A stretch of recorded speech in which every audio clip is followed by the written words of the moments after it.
Magandang hapon po sa kanilang lahat. Magandang hapon po. Palakpakan natin ang Diyos sa isang mapagpalang hapon. Kahapon, nandun po kami sa Makasin. Nagganiting oras, nag-misa po ako doon at namasdan lahat ng mga tao kung paano magpagaling ang Panginoon. May isang teenager, katabi ko, babae siya. Iyak siya ng iyak. Kasi isa siya sa mga altar servers. Sabi ko, bakit ka umiiyak? Father, totoo po pala ang healing. Sabi ko, ano ibig mong sabihin? Kasi kitang-kita ko po kung paano ang bulag nakakita. Kung paano ang bingi nakarinig. Kung paano yung mga may bukol na mga kakilala ko, may cyst, bigla pong nawala ang sakit. Yun po ang nangyari kahapon. Totoo ang Diyos. Ako ginagamit lang as an instrument upang ipaalam sa lahat that God is real. Totoo ang Diyos. Minsan kasi akala nga natin ang Diyos ay nasa isip lamang, nasa langit. Nahihirapan tayong makarelate at maunawaan kung gaano siya ka-involved sa ating buhay. Yun nga, kahit ako, pare, hindi ko rin akalain na posible ito. Ako lang, nagtataka pa rin.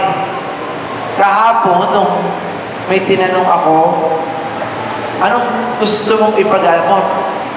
Sabi niya, Father, hindi po ako nakakakita. Nakapigil kasi. So I open her eyes, kasi bulag daw. Sabi ko, ilan ito? Isa. Ito. 5. Ito. 2. Sabi ko, nakakakita ka na pala. On the spot, nakakita ang bulag. Yan ay nangyayari sa panahon natin. Bakit ito nangyayari? Kasi mahal tayo ng Diyos. Natural lamang na tayo ay panghina. Bawa, na-diagnose ka ng cancer, na-paralyze, na-stroke, hindi makalakad. Nahihirapan tayong unawain kung bakit tayo nagkasakit. But God, ang ating Diyos, gusto mapalapit sa atin. Minsan gagamitin niya ang ating karamdaman upang tayo ay mapalapit sa Kanya. Tulad ngayon, Martes, 1:00 ng hapon, nandito kayong lahat. Umaasa na gagaling. Ang pinakamagandang kagalingan na matatanggap natin ay ang mapalapit tayo sa Diyos. Sabi ko po kanina, tuwing tayong dadalo ng misa, ito ay isang panalangin. Mass is the highest form of worship. Pero, kadalasan tayo ay nahihirapan na makinig ng misa. Minsan inaantok. Minsan nalilito. Kung kailan magmimisa, magriring ang cellphone. Minsan kung kailan nagsasalita ang pari, saka mag-uusap. Maraming distraction. Bakit? Ayaw ng demonyo na nakakapakinig tayo ng salita ng Diyos. Dahil ang salita ng Diyos magpapabago sa atin. Ang salita ng Diyos at ang kanyang sasabihin will change our life. Ang salita ng Diyos magpapabago sa ugali natin. Minsan, siguro nagtataka kayo. May mga tao, simba ng simba, laging nasa simbahan, chismosa naman. Nagtataka kayo. Naguguluhan kayo. May kakilala kayo, laging nasa simbahan, masama naman ang ugali. Laging galit. Nalilito kayo. Ano kaya ang nangyayari? Dahil dapat pagpasok natin sa simbahan, magbabago ang ugali natin. Makikita sa atin tayo mga Diyos. Dahil nakakalito, ang nilalapitan natin ay ang Panginoon na mabait. Ang Panginoon na maunawain.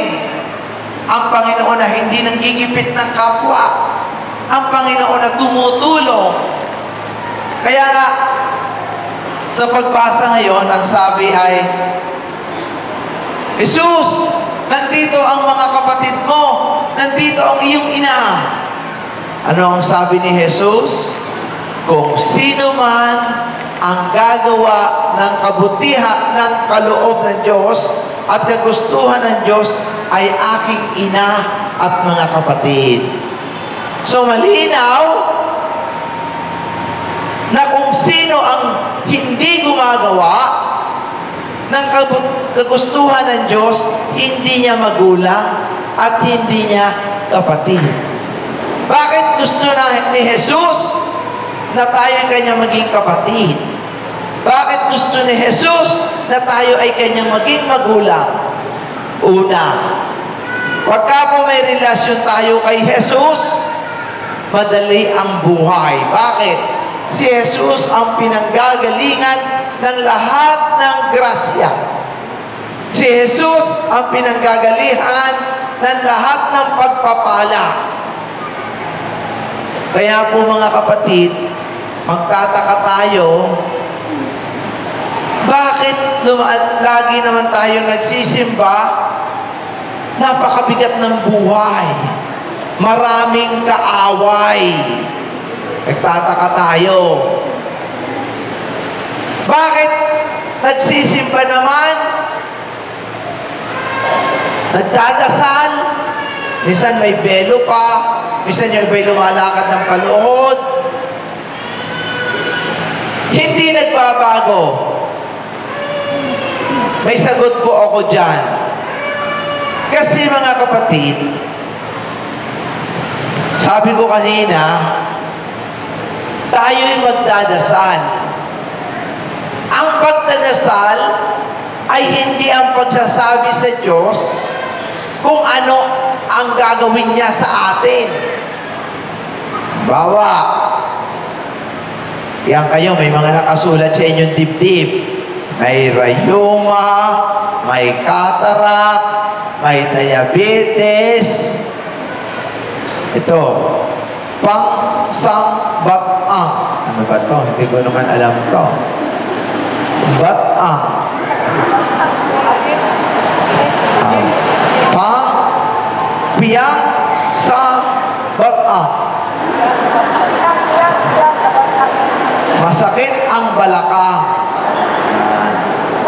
Tama ba? Ayan. Piyang sa bat-ang.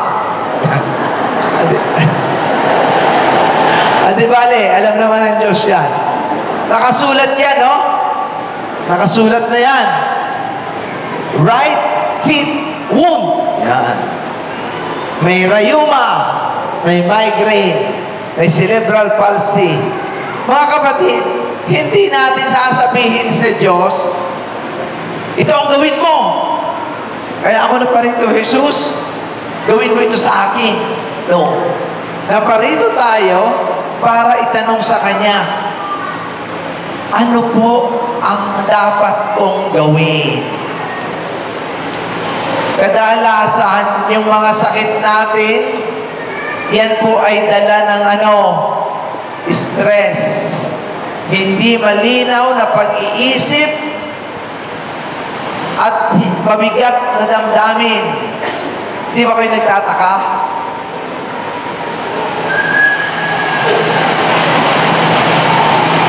Kahit sabihin natin mahal natin ang ating sarili, lagi naman tayong galit. Kasi kung mahal niyo yung sarili, hindi kayo magagalit. Dahil ang galit, hindi mabuti sa tao. Pag kayo laging galit, you are prone to high blood. Pag kayo laging galit, you are prone to heart attack. Kaya ayaw nyo namang mamatay. Meron po akong minisahan sa Amerika. Dahil alam nila, mahilig ako maglaro ng tennis at mahilig akong kumain ng Filipino food. Sinabihan ako, Father, pumunta ka sa amin, ang asawa ko nagte-tennis at masarap ako magluto. Di pumunta naman ako. Nung malapit na ako sa kanila, ang sabi sa akin, Father, meron pong prayer meeting sa bahay. Magdadasal muna tayo. Sabi ko, sige. Pero bago kami pumasok ng bahay, sabi nila, Father, ibang klase po yung prayer meeting namin. Sabi ko, anong klase? Nagdadasal po kami ng 3,000 Hail Mary. Ha? Gusto ko napantanda. Sabi ko, Panginoon, sana po pagdating ko, nakadasal na sila ng 2,000. Dahil alam ko, napakatagal nito. Eto na. Nung kung ako'y dumating, kauumpisa pa lang. Sabi ko, patay. Nahihiya naman ako magpaalam. Tapos, yung grupo nila, naniniwala na para maging effective ang prayer, kailangan walang kakain, walang iinom. Ako'y uhaw na uhaw at gutom na gutom. Nahihiya naman akong humingi ng pagkain. Sabihin naman, itong pari na to, hindi marunong magsakripisyo. So, tiniis ko na lang, sabi ko, naghintay ako ng 8 oras makidasal sa kanila. Eto na, natapos na ang dasal. Finally, after more than 8 hours, sabi ko, ay salamat, kakain na rin at makakainom na. Nung kami po'y kakain, nakita nila ako. Ang sabi sa akin, brothers and sisters, nandito si Father Suarez. Sabi nila, sabi ko, hi. Sabi naman nila, Father, pray over mo naman kami. Sabi ko, di ba katatapos nyo lang magdasal? Nahihiya naman akong sabihin sa kanila na hindi ko sila i-pray over. So sabi ko, pwede ba general healing prayer na lang? Pumayag naman. So ito ang aking dasal sa kanila. Sabi ko, Panginoon, ito pong mga tao dito, napakabanal. Mahal na mahal kayo. Dasal ng dasal. Panginoon, nakikiusap ako. Kunin mo na sila.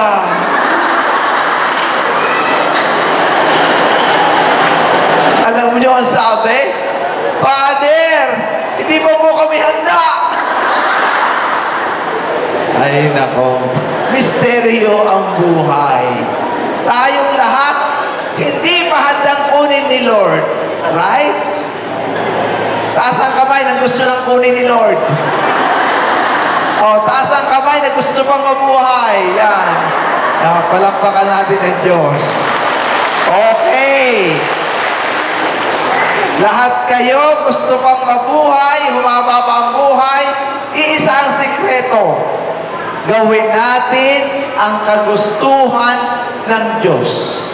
Ano ba ang gusto ng Diyos? Ang gusto po ng Diyos sa atin, mabuhay tayo ng masaya. Ayaw niya may kaaway. Please, maikli lamang ang buhay. Bakit sinasayang natin ang pakikipagtalo?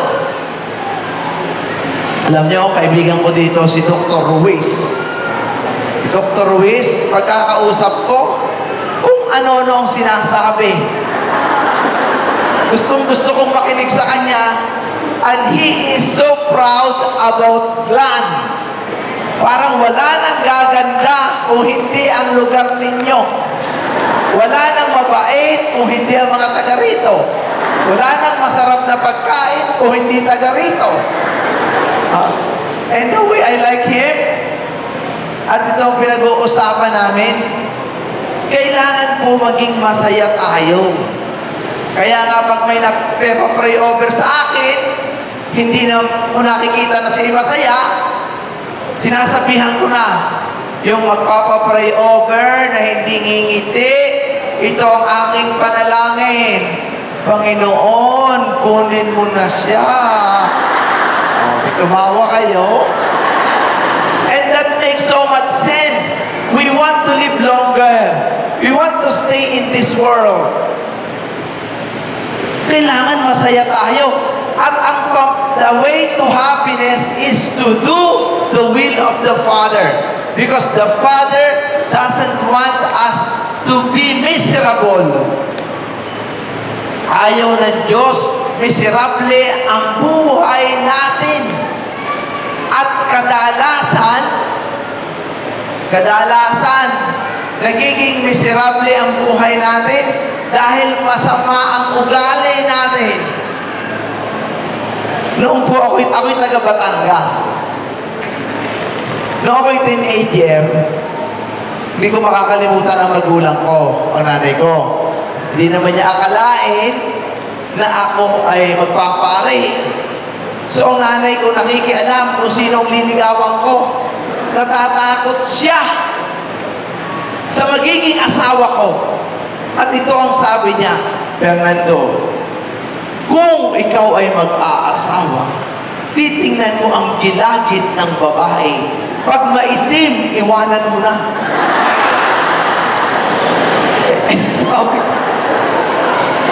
Nahihiya naman ako, pati niya ng gilagid ninyo. So, ngayong ako'y may edad na, I'm almost 50, sabi ko sa sarili ko, kaya pala itong matatanda, gustong manghimasok at nakikialam at natatakot sa pagkikipag-love affair ng kanilang mga anak. Dahil baka masamahan ang masamang ugali, sira ang pamilya. Lalong-lalo na yung madadamo, selfish, nakakaawa ang pamilya na masasamahan ng masamang ugali.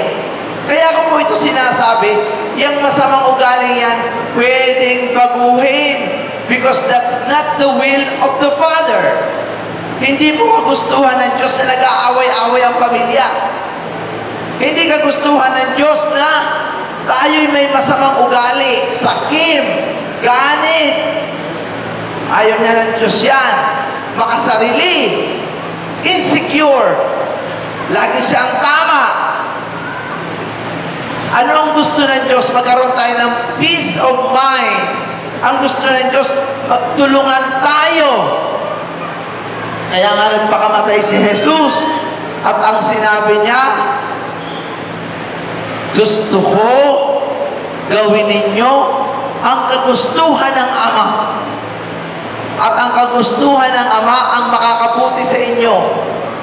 Ayaw po ng Panginoon na tayo ay nag-aaway-away at nagtatanim ng galit. Nung babago-bago po lamang ako sa aking healing ministry, hindi ko po makakalimutan ito. May dalawang naka-wheelchair. Ang pangalan ay Marta at Minerva. Magkaibigan. Mahilig kumain ng lechon. Yun, na-stroke. Sabay. Nagpa-pray over, sabay din. Nung ipinay over ko itong si Marta, nag-uumpisa pa lamang ako mag-pray, hinawakan ang kamay ko, lumakad, tumayo. Oh, pagulo ang tao, palakpakan. Sabi naman ni Minerva, Father, ako rin, palakarin mo. Ipinray over ko, Panginoon, hindi lumakad. Tapos sabi niya, Father, hindi kita paaalisin hanggat hindi ako nakakalakad. Sabi ko, Diyos ko, Panginoon ko, pawis na ako. Hindi pa rin makalakad. Pero ang damit ko, hawak-hawak niya. Sabi ko, Ma'am, mayroon po ba kayong galit sa dibdib? Ang sabi niya, Father, ang biyanan kong babae, pakialamera, hindi ko siya patatawarin. Ginawa niyang miserable ang buhay ko.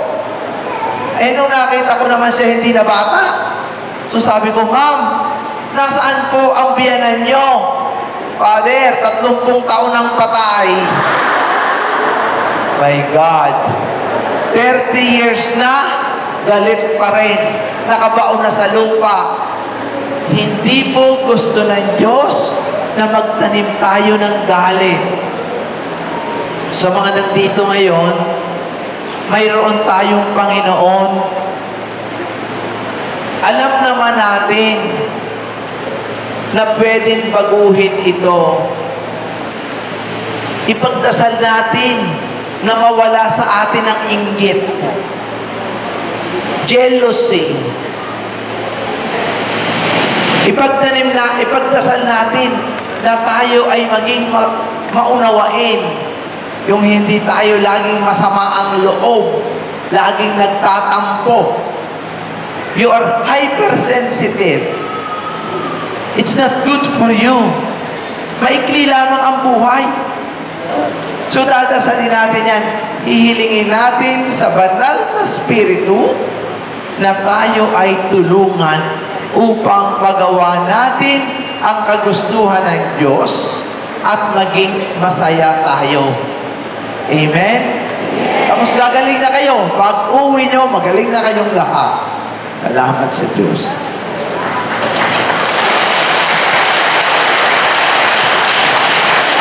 Ngayon po, nakaroon tayo ng general healing prayer. Iniimbitahan ko kayong pumikit and open your hands. Close your eyes. At kantahin natin ang Come, Holy Spirit, I need you. Come, Holy Spirit, I need you. Come, Holy Spirit, I pray.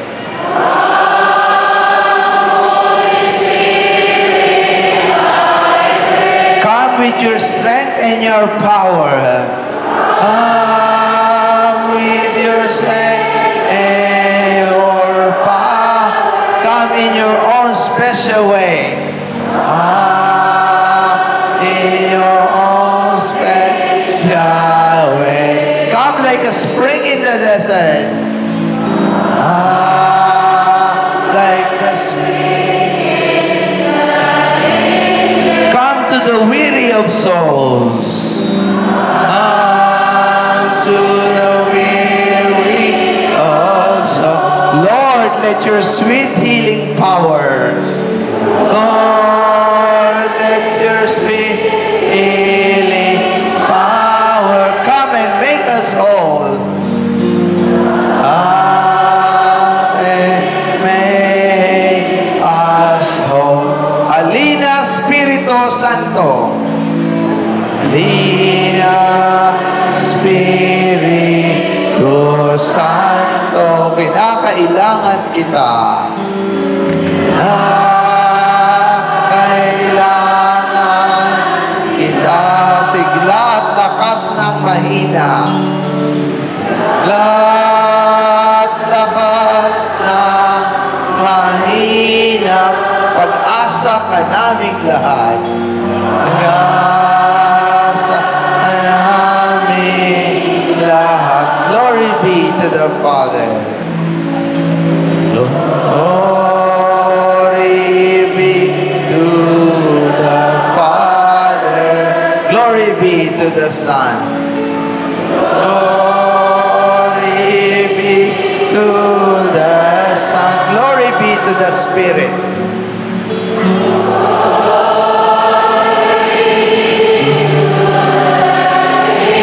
Now and forever. Amen. Now and forever. Amen.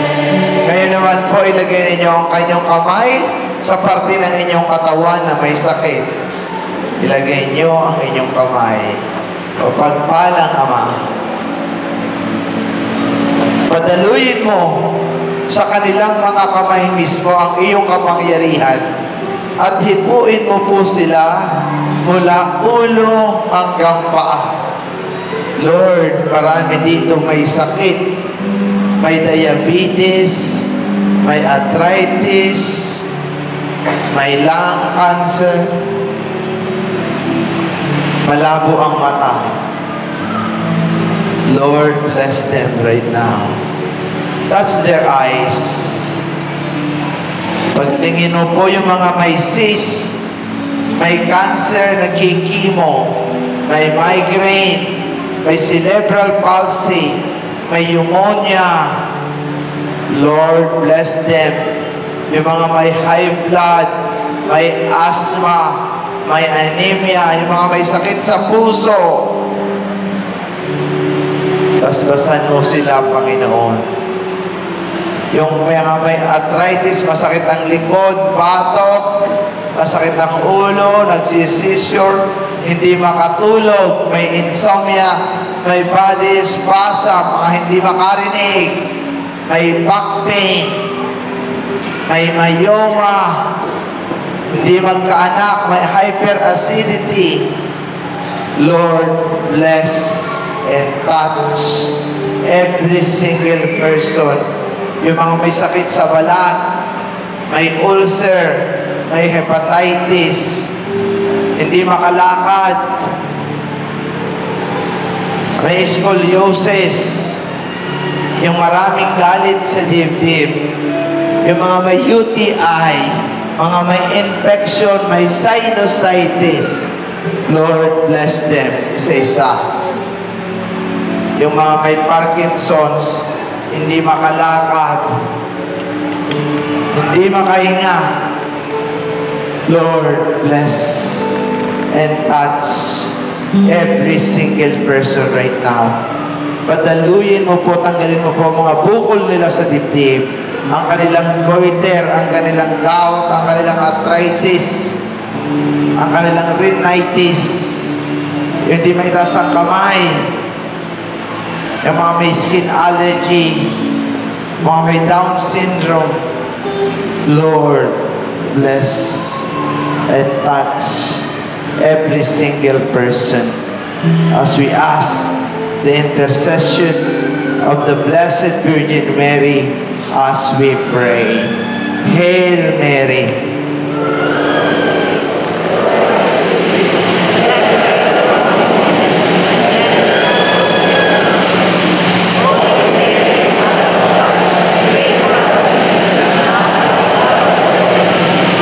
Pagpalang Ama, itinataas din namin ang aming Santo Papa, ang aming Obispo, ang lahat ng mga religious, mga kabataan, yung mga wala rito.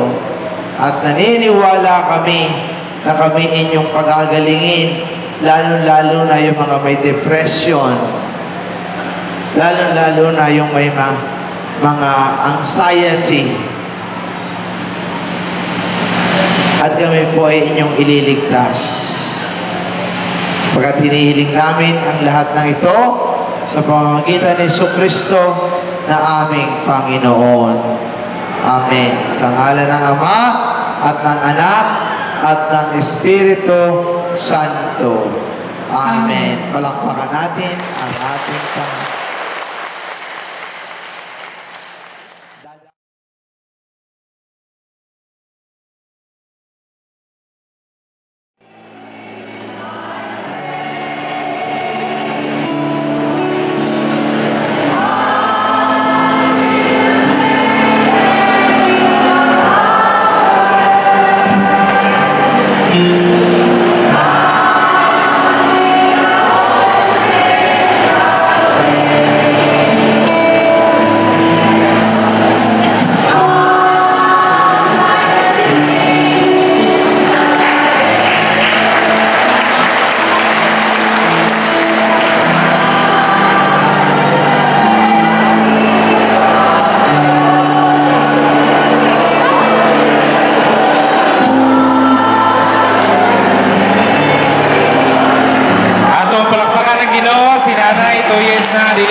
Natulak na niya ang iyang wheelchair.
Dili mga lakaw. Karon niya na niya.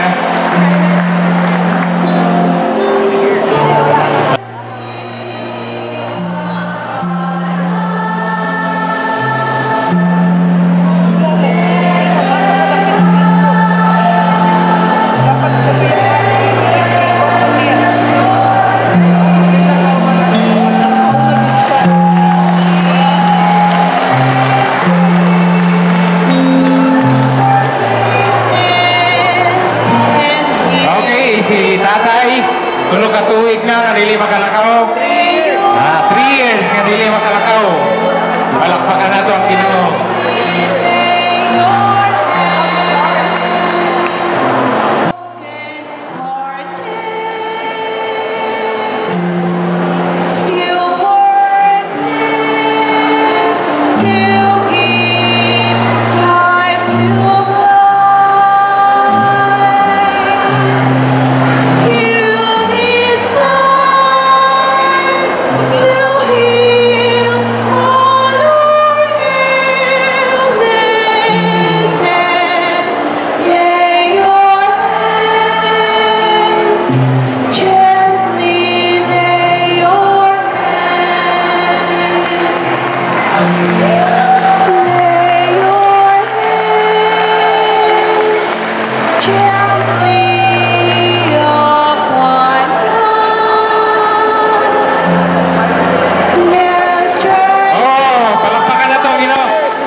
Salamat sa Ginoo.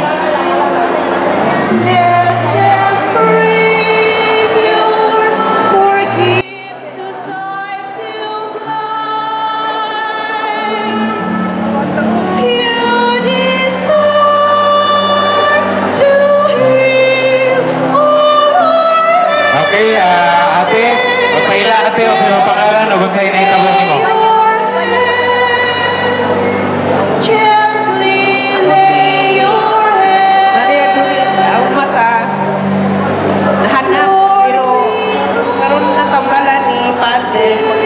Nihayag na. Lugay na sa una 22 pa akong edad. Karon 52 na. 52. Karon kaluoy sa Ginoo. Pasalamat kay ko sa Ginoo nga akong pananaw na nahayag ka. Salamat kayo sa Ginoo. Daghang salamat sa Ginoo. 22 years old pa siya. Di na siya hanap ng iyang pananaw. Karon, i-pray over ni Father, okay na ang iyang mata. Daghang salamat sa Ginoo.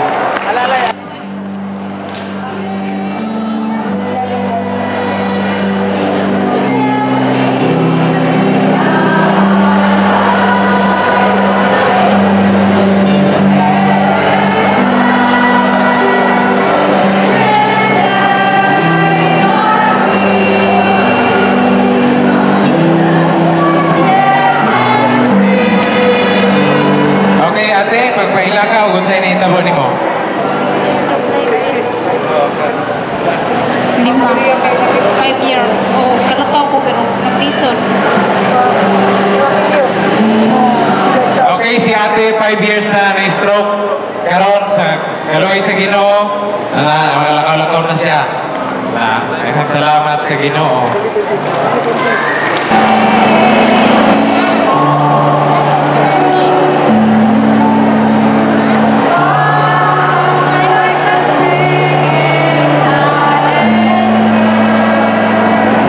Okay, pagpaila ka ate, o kung sa may naitabo ni mo. Ako si Inday Islardo. Sakit ang akong mga diriyo. Pero nawala na. Kalaway sa Ginoo, nawala na yun. Dugay-dugay na yun niya ang ibati. Okay, si Ate Inday, dugay-dugay na nga sakit ang iyang abaga. Karon, kaluoy sa Ginoo man sa pre-over, maayo na si Ate Inday. Daghang salamat sa Ginoo. Okay, magpaila ka ate, gusto may natabo ni mo.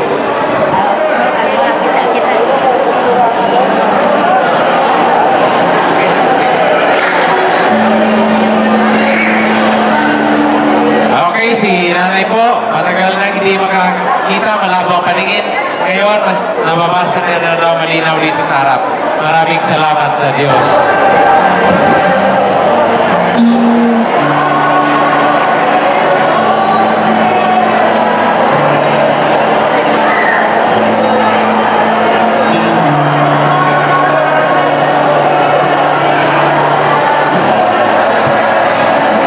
Okay, ano pong nangyari sa inyo ate? Ano pong pangalan ninyo? Ay na po. Waiter po lang ako sa kititulong karong dilig na. Dugay-dugay na po siya sa tagamay. Okay, si Ate Aida, matagal na pong mayroong goiter. Ngayon po, hinawakan lang ni Father, pine-over, wala na po ang kanyang goiter. Maraming salamat sa Diyos. Palakpakan natin ang Panginoon.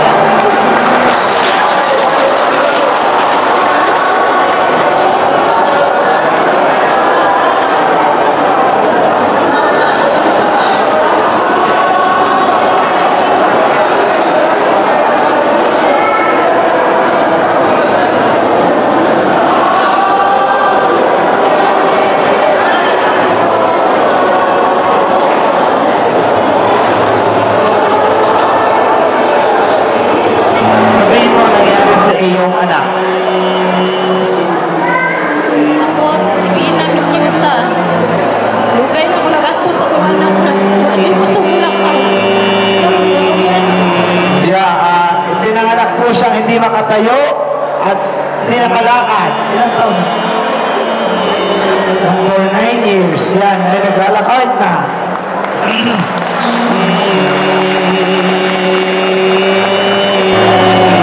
Itong batang ito ay walang lakas dahil siya ay may cerebral palsy. Hindi po siya nakakatayo. O, lakad na ikaw ngayon. Ang pangalan? AJ. O, lakad. Lakaw, lakaw.